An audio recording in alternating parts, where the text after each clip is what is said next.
얼마 전에 좀 시간이 좀 됐나요? 그 장관 후보자가 청문회를 한 적이 있어요. 한 장관 결론은 낙마했는데 한 장관 후보자가 청문회에 나오면서 그 장관 후보자가 과거에 있었던 일들이 하나씩 하나씩 다 드러나기 시작했습니다. 그래서 사회적 지탄을 받았어요. 과거에 국회의원으로 있을 때에 그가 했던 언어, 태도, 그리고 그가 살았던 삶, 이런 것들이 여실히 다 드러나면서 세상 사람들이 그분을 향해서 손가락질을 많이 하고 비판도 많이 하고 욕도 많이 했는데, 그런데 중요한 건 여러분, 단지 한 사람의 지나온 과거의 삶이 그렇게 살았다라고 비판받는 것, 그 이상을 넘어서 충격을 준 게 하나가 있습니다. 그게 뭘 것 같습니까? 그는 한 개인의 자유로운 삶을 살았다고 하지만 그는 과거도 그렇고 지금 현재도 그런데 한 교회의 성도로 살았어요. 직분도 가지고 있는 걸로 제가 알고 있는데 한 교회의 신실한 기독교인으로 그렇게 알려진 분이더라고요. 그러니까 지난 과거에 그분의 삶이 드러나면서 그 좋지 않았던 그 삶이 드러나면서 사람들은 뭐라고 말할까요? 교인이 저러네. 교회 다니는 사람이 저런다. 기독교도 별거 아니다. 이런 비판이 쏟아지긴. 그러니 사람들은 한 사람의 그 지나온 그 좋지 않은 삶을 통해서 공격의 화살이 손가락이 어디로 가냐면 교회로 향합니다. 기독교로 향합니다. 이게 매우 충격적이고 쓸쓸하다라는 것이죠. 한 사람의 수치를 넘어서 기독교 전체의 수치로 이렇게 세상에 비춰진다라는 겁니다. 그러면서 오늘 우리는 그러한 현실의 삶에서 드러나는 기독교인들의 그런 좋지 못한 모습을 볼 때마다 우리는 혹시 똑같이 손가락질하고 비난하고 정죄하는 것은 잘하는데 자신의 삶은 돌아보지 못한다면 오늘 저와 여러분들이 말씀 가운데 한 번쯤은 우리 자신도 들여다볼 수 있는 은혜가 있기를 주님의 이름으로 축복합니다. 리처드 마우라고 하는 사람이 쓴 책 중에 저는 참 이 책 제목이 기분 나쁜데 무례한 기독교라는 책이 있습니다. 리처드 마우가 쓴 무례한 기독교에서는 현대 기독교인들이 잃어버린 시민적 예절, 이것을 통렬하게 비판을 합니다. 지적을 합니다. 그러면서 그는 그의 책에서 이렇게 말합니다. 우리는 진리를 말한다는 이유로 타인을 모욕할 권리를 부여받지 않았다. 조금 전에 제가 그 한 장관 후보자의 이야기를 했지만 자기 보좌진이나 이런 사람들에게 막말하고 함부로 대했던 그 언어들이 공격의 대상이 되었거든요. 그러니까 이 책에서도 말하고 있는 것처럼 자신이 뭐 정당했든지 어쨌든지 간에 타인을 모욕할 권리까지 부여받은 건 사실 아니라는 거예요. 권력이 있다 하더라도.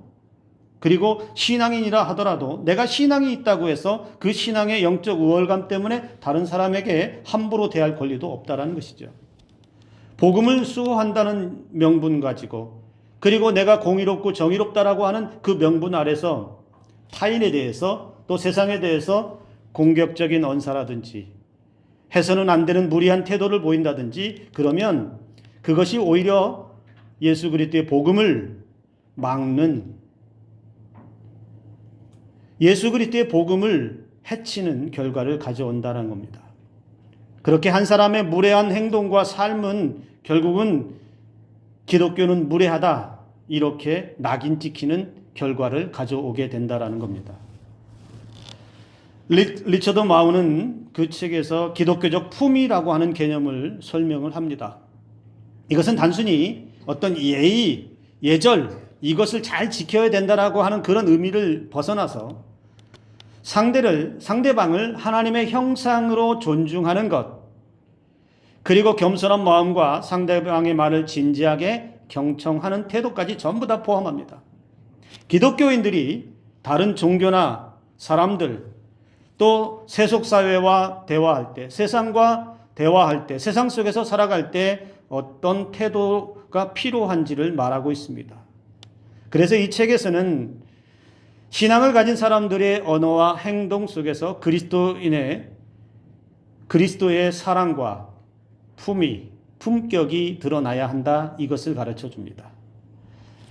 그래야 그리스도인의 삶의 태도의 품격이 살아날 때 신앙이 회복될 뿐만 아니라 교회가 회복되고, 그리고 세상 속의 성도와 교회의 모습은 사회 악이 아닌, 무례한 교회와 성도가 아닌 세상 속의 아름다움을 전해주는, 예수님이 과연 그런 분이셨구나라고 하는 예수 그리스도의 아름다움을 전할 수 있는 은혜가 있다라는 겁니다. 오늘 우리는 오늘 본문의 말씀과 함께 우리는 다시 한번 우리 자신을 비추어 생각해 보면서 우리는 세상 속에서 어떤 그리스도인으로 살아가고 있는지, 나는 타인들에 대해서 세상에 믿지 않는 사람들과 믿음이 없는 세상 속에서, 그리고 대한민국 땅이라고 하는 곳에서 우리는 어떤 모습을 살아가는지 우리는 한번 돌아보기를 간절히 원합니다. 베드로전서는 여러분 소아시아 지역에 흩어져 살아가던, 오늘 말씀에도 나옵니다, 거류민과 나그네 된 그리스도인들을 격려하기 위해서 쓴 편지입니다. 당시에 심한 박해를 받았고 고난을 당하고 있었고, 그래서 그들에게는 영원한 영광과 복이 약속이 되어 있음을 말하면서 하늘의 위로를 전하는 편지이기도 합니다. 그만큼 힘든 시대였기 때문에, 그만큼 어려운 시대였기 때문에 사도 베드로는 그들을 위로하기 위해서 이 편지를 썼어요. 현실이 어렵지만, 현실이 고단하지만 그래도 부활의 산소망이 있고 영원한 소망이 있으니 그 약속을 붙잡고 견뎌내고 살아가라고 위로하고 격려했던 것입니다. 11절 말씀에 다시 보면, 여러분, 사랑하는 자들아, 거류민과 나그네 같은 너희를 권하노니라고 시작을 합니다. 거류민, 나그네, 이게 무슨 말이에요? 외부인 또는 외국인, 이런 의미를 가지고 있습니다. 그러니까 우리 안에 있는 사람이 아니라 저 외부에서 온 손님과도 같은, 외국인과도 같은 그런 사람들을 가리키는 말로서 국적이 다르다라고 하는 그런 의미도 함께 포함을 합니다. 이 말을 그리스도인들, 저와 여러분들처럼 신앙을 가진 예수 그리스도를 믿는 사람들에게 적용하면 이렇게 적용할 수 있을 것 같아요. 비록 이 땅을 밟으며 머물러 살고 있지만 우리가 이 땅 백성이 아니라, 이 땅에서 영원히 살 것이 아니라 우리는 언젠가 돌아가야 할 본향이 있어서 우리는 이 땅을 떠날 사람이다. 마치 이 땅에 나그네와 같이 왔다가 나그네처럼 그냥 호련히 어느 날 떠나가는 사람들이다라고 말하는 것입니다. 당시 이 편지를 받는 사람들, 이 편지를 읽는 사람, 그리스도인들은 그랬습니다. 정처 없이 떠돌아다니는 사람들이 있었습니다. 뿔뿔이 흩어졌습니다. 박해 때문에 흩어지고 여러 가지 상황들 때문에 그렇게 성도들은 믿음 지키기 위해서도 또 살기 위해서도 그렇게 흩어져 있었습니다. 세상의 박해와 고난은 떠나지 않았습니다. 그러나 그들이 비록 그 땅에서 흩어져서 나그네처럼 정처 없이 떠돌아다녔다 하더라도 그들에게는 하나님 나라 백성이라는 그 신분은 늘 가지고 있었습니다. 하나님 나라 백성이라고 하는 그 정체성을 잃어버리지 않았습니다. 지금 현재는 떠돌아다니고 있고, 지금 현재는 나그네처럼 그렇게 고통받으며 살고 있고, 지금 현재는 그렇게 이방인처럼 그렇게 서러움 당하고 살고 있지만 그 서러움, 나그네처럼 사는 삶이 영원한 것이 아니기 때문에, 우리는 언젠가 본향으로 떠나는 하늘나라 백성이기 때문에 그 하늘나라 백성이라는 정체성을 가지고 그것을 지키기 위해서 그들은 그렇게 살아갔다라는 것이고, 사도 베드로는 그러한 성도들을 위로합니다. 비록 현실의 삶이 나그네처럼 살아가고 고난과 박해 가운데 살아가지만 이 땅에 매이지 말라는 것입니다. 그 고난의 현실에 매이지 말라는 것입니다. 그 어려운 현실에 기죽지 말라는 것입니다. 그 고통의 순간에 마음이 어려워서 쩔쩔매는 그런 삶을 살지 말라는 것입니다. 하늘 소망을 바라보라는 것입니다.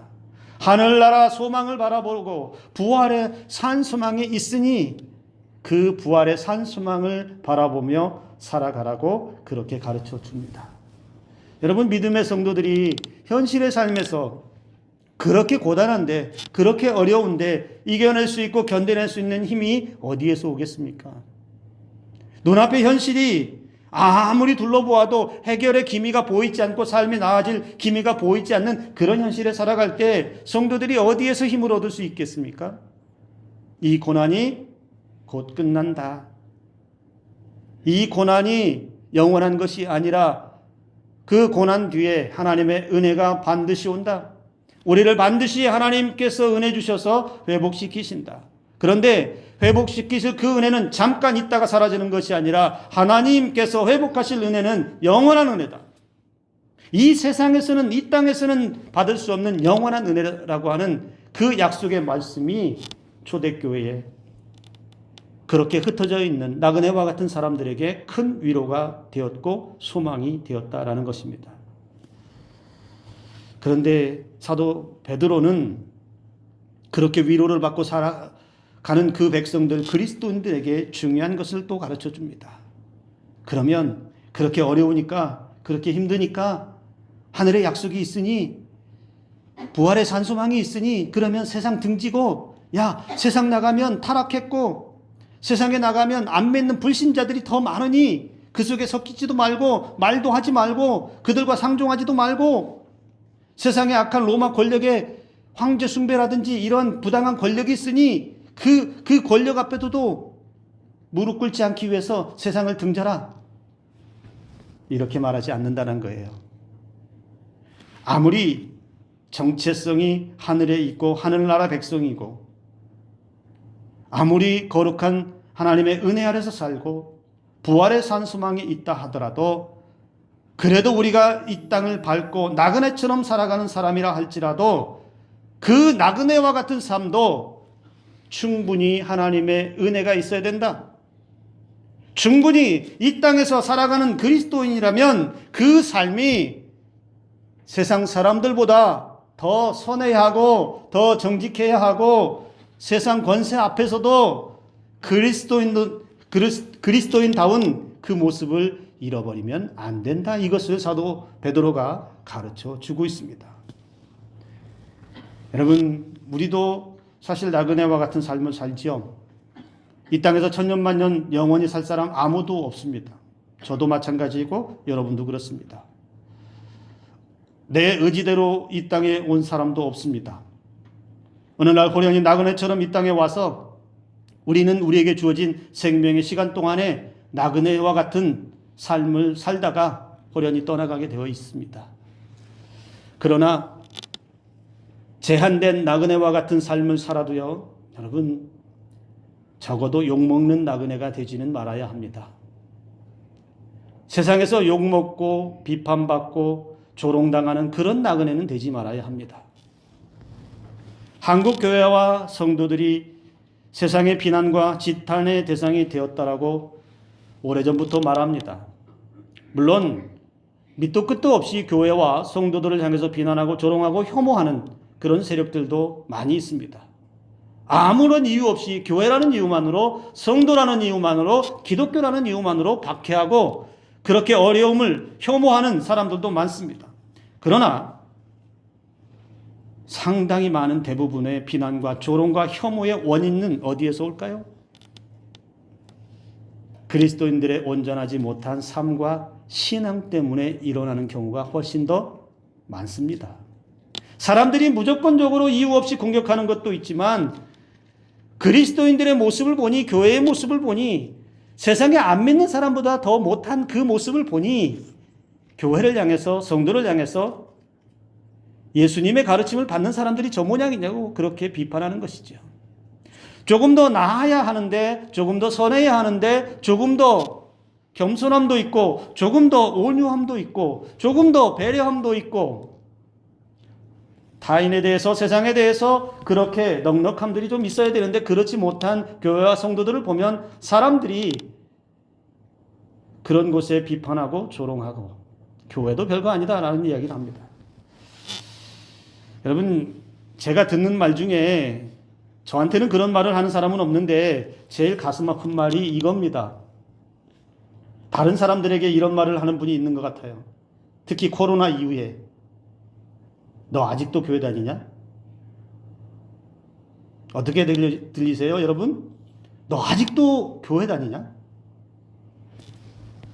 마치 이 말 속에는 교회 다니는 사람이 이상한처럼 들려요. 교회를 안 다녀야 정상인 것처럼 들린다는 말이죠. 저와 여러분들에게는 이러한 말을 듣지 않기를, 생명이 다할 때까지 듣지 않기를 주님의 이름으로 축복합니다. 베드로 사도가 이 편지를 쓸 당시 그리스도인들 역시 세상에서는 편하지 않았어요. 앞에서도 잠깐 언급을 했지만 그들의 삶은 세상에서 너무 불편했어요. 너무 힘겨웠어요. 아무리 신앙이 있어서 부활의 산소막으로 버틴다 하더라도, 아무리 신앙이 깊어서 인내하며 버틴다 하더라도 세상에서 당하는 그 부당한 대우, 국가적으로, 개인적으로, 또 신앙적으로 당하는 이 부당한 대우와 편견과 차별 앞에서 견딜 수 없는 삶을 살았습니다. 충분히 저항할 수도 있고, 충분히 타협하고 자기 이득을 챙길 수도 있습니다. 그런데도 그 불편함을, 그 어려움을 그냥 그대로 다 받아들였어요. 마치 눈만 뜨면 굶주린 사자가 먹이를 찾아서 어슬렁어슬렁 다니는 그런 세상에서 살아야만 했습니다. 그럼에도 그들은 비록 나그네처럼 살지만 그리스도인의 정체성 땅바닥에 떨어뜨리지 않았고 그리스도인으로서 품격을 발로 걷어차지 않았습니다. 신앙의 폼이 망가지지 않았다는 거예요. 그리스도인이라고 하는 그 모습, 그 폼을 계속 유지하고 있었다는 거예요. 세상에서는 계속 불편한데, 세상에서는 계속 힘겨운데, 세상에서는 계속 비참한데, 나는 신앙인이요, 나는 그리스도인이요, 나는 예수의 사람이요, 나는 부활의 산소망을 기다리고 있는 사람이요, 이 폼을 그대로 유지하고 있었다는 거예요. 누가 이 사람들의 신앙을 함부로 말할 수 있겠습니까? 자신에게는 손해가 되는데, 자신에게는 어려움이 있는데, 자신에게는 고통인데 그 신앙의 폼을 유지하면서 세상에서 그 신앙의 아름다움을 지켜가고 있고, 정직함을 지켜가고 있고, 순결함을 지켜가고 있고, 세상을 더럽히는 것이 아니라 오히려 자기 신앙으로 세상을 아름답게 하고 그 신앙의 정체성을, 그 신앙의 폼을 지키고 있는 이 사람들을 누가 뭐라고 하겠어요? 오히려 이 사람들이 초대교회는 승리자였습니다.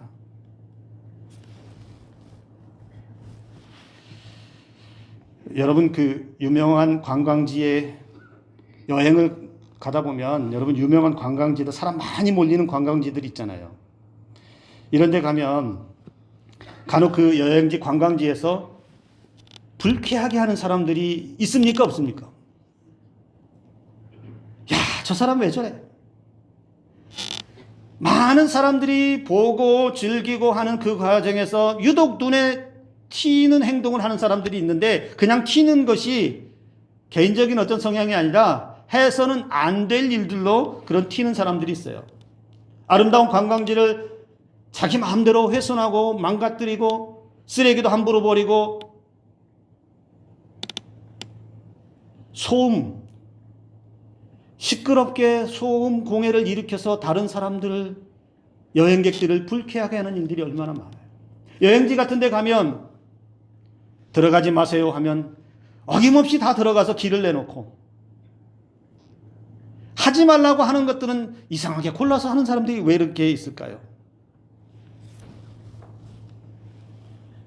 음주가무에 추태를 부리고 그 지역 사람들, 그곳에 사는 사람들, 그곳에서 정착해서 사는 사람들의 눈살을 찌푸리는 사람들도 많이 있습니다.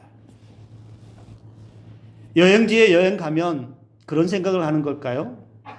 나는 어차피 여기서 살 게 아니니까, 잠시 여행 왔다 그냥 나는 떠날 거니까, 내 집으로 그냥 돌아갈 거니까, 내 집도 아니고 내가 살 것도 아니니까 내 마음대로 하고 그 현지에 사는 사람들을 무시하고 거기에 있는 현지의 여행지의 법과 질서도 무시해도 되는 거라고 생각하는 것일까요?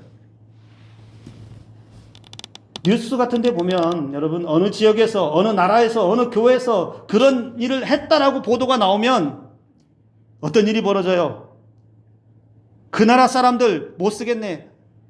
우리 욕하지 않나요? 그 교회 다니는 것들이 여행지 가서 그런다고 욕하지 않나요? 이게 제가 오래전에 경험한 건데 여러분 중국의 만리장성을 갈 때가 선교여행 갔다가 만리장성에 갔는데 리프트를 타고 쭉 올라가요. 2번인가를 타고 올라갔는데 정상쯤에 가서 이렇게 관광하는데 낙서하지 말라라고 그렇게 얘기했는데 낙서가 여러분 그 낙서의 99%가 누가 썼을까요? 와, 중국에서 내가 그 써있는 글씨를 읽었는데 내가 다 읽을 수 있어요. 한국어로 다 써있어요, 낙서가. 그 낙서들 중에 어느 친목단체도 있지만 충격적인 것, 서울 땡땡땡땡 교회에서 내가 이름은 말 못하겠어요. 이 설교가 유튜브로 나가기 때문에 그 교회 또 항의할지도 몰라요. 혹시 누군가 들었다면. 서울 땡땡땡 교회 선교인지 전도인지 모르겠어요. 왔다 감. 어쩌라고요? 사람들이 뭐라고 하는지 아세요? 죄송합니다. 용서하고 들으세요. 관광객 중에 일행이 지나가면서 그랬어요. 이놈의 교회. 욕을 하는 게 욕을 거기서. 어차피 왔다가 갈 것이기 때문에 나는 그냥 보고 그냥 지나갈 것이기 때문에 함부로 해도 된다는 걸까요? 여러분 집에 손님이 와서도 손님이 왔을 때 어떨 때는 잠자리도 내어주고 어떤 공간을 내어줄 그럴 때가 종종 있어요. 간혹 있어요. 그런데 그 손님이 만약에 우리 집을 내줬더니 마음대로 물도 쓰고 전기도 쓰고 어지럽게 그냥 난장판을 만들고 그러고 갔다고 생각해 보세요. 자기 집 아니라고. 그러면 떠나고 난 뒤에 우리는 그 손님을 가지고 뭐라고 얘기했어요? 다시는 안 받았는데. 그리스도인들이 이 땅에서 나그네처럼 여행객처럼 살다가 본향으로 돌아간다고 주어진 현실의 삶을 그렇게 아무렇게나 살아서는 안 된다라는 거예요. 그리스도인으로 살면서 세상을 더럽히고 흥청망청하고 불법에 익숙하고 자기 욕심에 그렇게 취해서 살고 아무렇지 않게 다른 사람들의 또 세상에 배려 없이 사는 것, 그것은 욕먹기에 딱 좋은 것입니다. 아니 단지 욕먹는 것으로 끝나지 않고 그곳에는 복음이 열매를 맺기가 어렵다라는 것이죠. 우리는 어차피 하늘나라 가니까, 우리는 어차피 구원받았으니까, 우리는 어차피 부활의 은혜를 기다리고 있으니까, 이 땅에서 삶은 그렇게 중요하지 않으니까 그렇게 생각한다면 큰 착각입니다. 하나님께서는 이 땅에서 살아가는 그 삶의 모든 과정도 다 보고 계신 줄로 여러분 믿으시길 바랍니다. 그래서 베드로 사도는 비록 이 땅에 나그네 같은 그런 삶, 마치 여행 온 것처럼 살다가 가는 그리스도인들을 향해서 우리에게 품격 있는 신앙과 삶을 살라라고 가르쳐 줍니다. 11절의 말씀에서 그는 육체의 욕망을 제어하라 이렇게 말하는데요. 육체의 욕망을 제어하라. 왜냐하면 성도는 그만큼 연약하기 때문에 그렇습니다. 자기 통제가 잘 된다라고 생각하는 분이 계실지 모르지만 의외로 약합니다. 타락한 본성을 따르는 속성이 누구에게나 다 있다는 거예요. 타락한 본성, 육체의 욕망을 그렇게 휘둘려서 인간의 본질적으로 그 취약한 욕망에 빠져서 안 믿는 불신앙의 사람들보다 더 지저분한 삶을, 더 욕망에 취한 삶을 살아서는 안 된다. 그리스도인이라면 조금 더 절제되고 조금 더 참아내고 그리스도인이라면 조금 더 세상 사람들과는 다른 절제의 삶이 있어야 된다. 저희 아버지가 가르쳐 준 것 중에 제가 진리처럼 믿고 있는 게 있습니다. 제가 집에서도 가끔 얘기하는데 야, 입이 하자는 대로 하면 못 산다. 이게 저는 진리처럼 느껴져요. 여러분, 그리스도인들도 마찬가지 아닐까요? 입이 하자는 대로 하고 눈이 보고 싶은 것만 보려고 하고 몸이 하자는 대로만 하면, 내 감정에 솔직한 대로 올라오는 대로 그때그때 올라오는 그 감정대로만 충실하면 우리의 삶 금방 망가집니다. 그래서 베드로 사도는 육체의 욕망을 제어할 수 있는 그리스도인의 삶이 되라고 가르쳐주고, 두 번째는 12절에 행실을 선하게 가지라 우리에게 가르쳐줍니다. 인간의 욕망에 취해 살지 말고 성도로서 이것은 적극적으로 선행의 삶을 살라는 겁니다. 가만히 있으라는 얘기가 아니라, 악한 일을 안 하는 가만히 있는 상태가 아니라 적극적으로 나서서 선한 모습을 보여라, 선한 삶을 보여라, 선하게 살아라, 이걸 명령하고 있다는 겁니다. 여러분, 세상에 믿음 없이 선하고 착한 사람은 많이 있습니다. 그런데 정말 필요한 건 뭐예요? 필요한 사람들은 어떤 사람이에요? 믿음의 성도들 중에, 신실한 그리스도인 중에 선하고 착한 사람이 더 많아야 돼요. 교회와 성도를 향한 조롱과 비난, 공격을 막을 수 있는 가장 좋은 비결 중에 하나가 뭐냐? 그리스도인들의 착한 행실. 세상 속에 비추어지는 그리스도인들의 선한 모습, 질서 있고 조화로운 그 신앙의 모습과 삶의 모습이 세상에 비춰지면 누가 그 선한 사람을 향해서, 누가 그 질서 있고 조화롭게 세상과 잘 지내고 있는 사람을 향해서 손가락질하고 욕할 수 있겠습니까? 가정적으로, 학교와 직장, 그리고 다른 공동체에 속해 있는 공동체, 그리고 길거리를 걸어갈 때에도 그리스도인들이 머물러 있는 곳, 그리스도인들이 지나가는 곳, 그곳에서는 언제라도 어느 때라도 착하고 선한 삶의 모습이 드러나야 합니다. 저는 그리스도인들 중에 신앙이 있다고 하는 사람들 중에 좀 사납지는 않았으면 좋겠다라는 생각을 많이 합니다. 왜 이렇게 사나운 사람들이 종종 있는지 모르겠어요. 말이 사납고 행동이 사납고 못 참아서 그냥 부르르 떠는 사람들이 왜 이렇게 있는지 모르겠어요. 우리 교회는 없어요. 저는 있으면 말 못해요. 삐질까 봐. 없으니까 말이에요. 왜 이렇게 사나운 사람들이 있는지, 뭐 목회자라고 다를 건 아닌 것 같은데, 조금 더 부드럽고 좀 더 말도 좀 덕스럽고 유연하고 이러한 모습들이 있어야 될 것 같습니다. 사도 베드로는 마지막으로 또 하나 우리에게 가르쳐 주는 것은 세상에 대한 태도가 어떠해야 되는지, 사회 속에서, 국가나 사회나 공동체에서 어떻게 해야 되는지에 대해서도 말해줍니다. 오늘 이 땅을 살아가는 사람들이 자기 시대, 자기가 속해 있는 국가나 사회, 거기서 만들어진 법이나 제도에 대해서 어떻게 반응하고 살아가야 하는지를 가르쳐 주고 있습니다. 어떤 신앙인 중에는 하나님의 주인 되심과 왕 되심에 대한 그 신뢰를 가지고 있어서, 조금 전에도 말했던 것처럼 나는 구원받은 백성이니까, 나는 하나님 나라를 가게 되는 택함받은 백성이니까 세상 권세, 불신앙의 사람들 무시해도 되고 배척해도 되고, 나는 영적으로 하나님의 택함 받은 백성이니까 그 영적 우월감 때문에 세상은 타락한 곳이라고, 불신앙의 사람들은 멸망받을 사람들이기 때문에 그들과는 상종할 수 없다라고 생각하는 사람들, 즉 믿음이 없는 사람들이나 세상을 깔보고 얕보는 그러한 신앙들이 간혹 있다는 겁니다.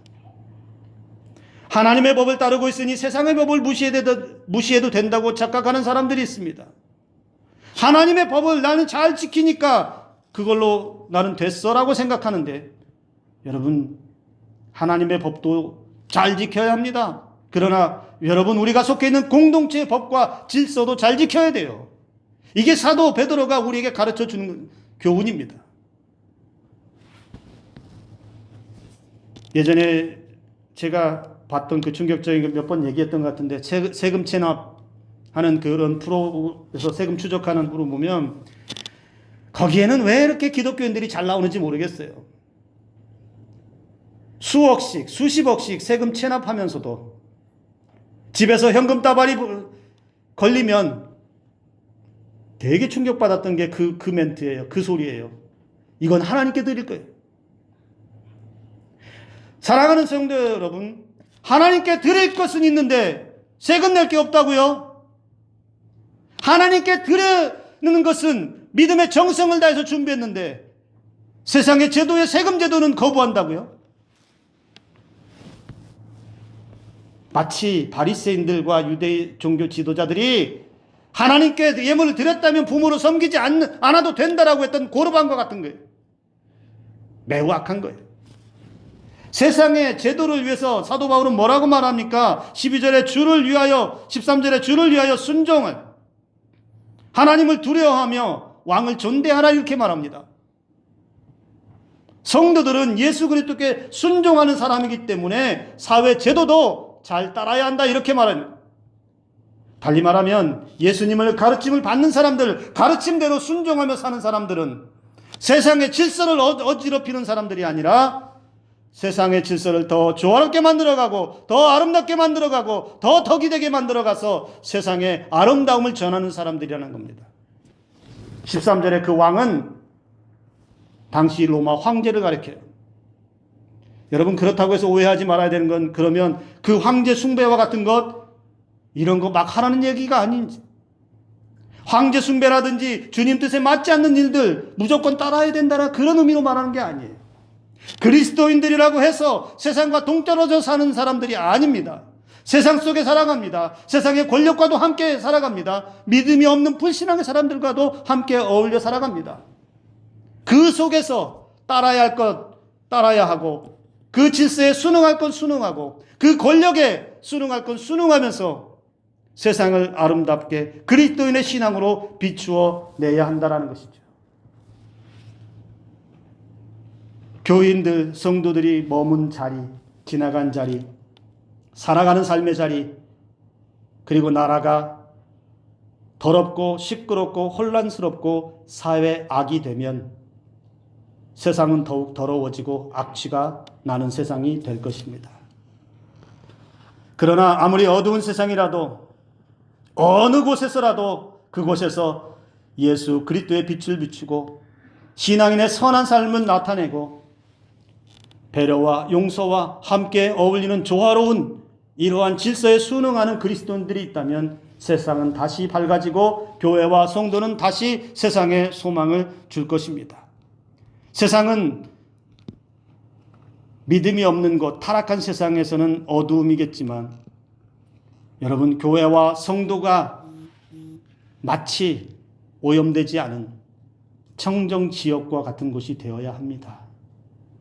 불신앙의 사람들이 그래서 그 청정지역 교회에 와서 쉼을 얻고 그 청정지역과 같은 성도들을 통해서 위로를 받고 예수 그리스도의 은혜를 만날 수 있어야 된다는 것이죠. 오늘 나는 어떤 그리스도인으로 살고 있습니까? 우리 다시 한번 시작할 때 말씀드렸던 것처럼 오늘 나는 어떤 그리스도인으로 살고 있고 또 앞으로도 이 땅을 어떤 그리스도인으로 살기를 원하십니까? 우리는 하나님이 보내주신 거룩한 나그네의 삶으로 살아가는 줄로 믿습니다. 비록 어느 날 여기에서 나그네처럼 와서 지금 현재도 나그네의 길을 걸어가고 있고 그리고 이 나그네의 발걸음이 멈추어지면 우리는 이 땅을 떠나게 될 것입니다. 그런데 우리가 지나가는 삶의 자리, 우리가 머물러 있는 삶의 자리, 우리가 남겨놓은 그 삶의 자리가 어떤 자리여야 되겠습니까? 저와 여러분들이 머물러 있는 그곳에는 예수 그리스도가 빛나는 자리, 저와 여러분들이 살아간 그 자리는 선행과 아름다움이 있는 자리, 저와 여러분들이 지나간 그 자리는 예수 그리스도의 향기가 나는 자리가 되어야 할 줄로 믿습니다. 비록 이 땅에서 나그네처럼 그렇게 살지만 우리의 신앙의 품격을 지키고 우리의 신앙의 폼을 흐트러뜨리지 않으며 주님이 저와 여러분들의 인생길에 항상 함께 하시는 이 은혜들로 살아가면서 매일매일 주님의 아름다움이 저와 여러분들의 삶에 나타나기를 주님의 이름으로 축복합니다. 비록 우리가 나그네처럼 살아도 우리에게는 신앙의 품격이 있습니다. 신앙의 품위가 있습니다. 이 품위를 끝까지 주님 만나는 그날까지 지켜가는 저와 여러분들의 삶과 신앙 되기를 주님의 이름으로 축복합니다. 기도합니다.